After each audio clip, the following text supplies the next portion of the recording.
I watched 3 videos from 3 African American women with 3 different perspectives about one specific topic. We're going to call these 3 ladies Snap, Crackle, and Pop. Who am I to give some advice? Meh. But people keep asking me to give y'all advice and talk to y'all, so clearly I'm pretty good about, explaining to people things, or maybe I'm just extremely entertaining. I don't know. But all I know is all 3 of y'all look ridiculous to me. You know what I'm saying? And people look at me like I'm ridiculous. And people look at me like I'm ridiculous all day, every day, because of the ridiculous things I say and do on a day-to-day basis. But I'm telling you, how can anybody take the 3 of you serious? You have to understand, we're black women. We're black women. We're the most hated women on the planet. From what I'm seeing on social media, our own men attack us. Our own men get online and attack us. I just posted a video about Kyrie Irving doing a No Black Girls Allowed party, yacht party. They're trying to ban black women from a whole bunch of stuff. They don't like the way black women talk. They don't like the way black women act. And to be honest with you, I think out of the 3 of you, I think that Crackle is the only one who has full potential to be like somebody influential. Now don't get it twisted, Pop. Yeah, people will entertain you, laugh at you, but take you serious? Not so much. Not so much. And you give good advice. You give really good advice. Your advice is good. What you said to Snap made sense. But all that extra shit and all that, that extra shit you was sprinkling on top of those little quotes and that was just extra. That's just too much. Like, it's like you trying too hard or something. Like, pull back the brakes on that a little bit. That's my advice.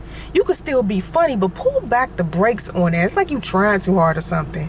And that wig is extra. Okay? Crackle. That voice.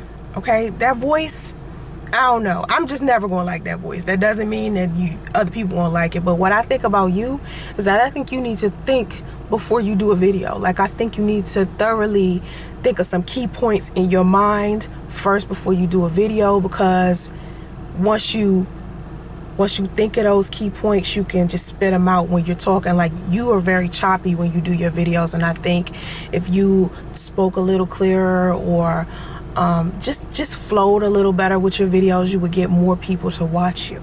Because I could see why no one would continuously watch you when you and Olivia started your pages at the same time, and people lean more towards Olivia. It's because you are having a hard time speaking, like, publicly. Like, you have to work on that. And I don't mean just the tone of your voice. You can't change the tone of your voice. Just find a way to work with that. But you need to learn how to flow what you're saying and think first before you say it. Matter of fact, think long and hard before you even start recording about what it is that you want to say.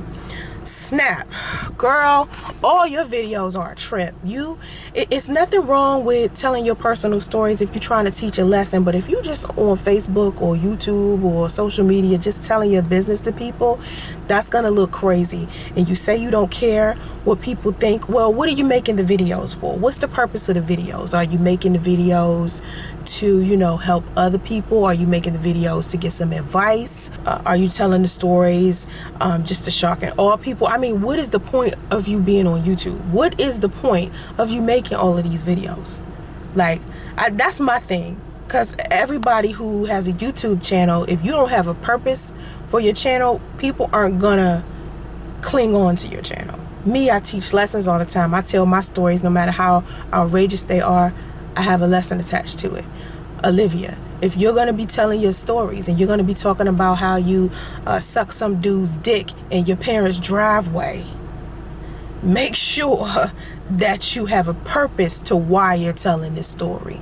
Because it seems like to everybody else that they're not completely understanding your purpose with telling these stories. It's almost looking like you just some thirsty bitch who's looking for some dick. Dick is easy to find, baby girl. You can get fucked every which kind of way. All you got to do is post on Facebook you looking for some good dick, and you'll be fucked by the end of the week. Okay, so if dick is all you looking for, that's easy. I'm surprised you haven't had sex in 6 months with dick being so readily available all across the world, okay?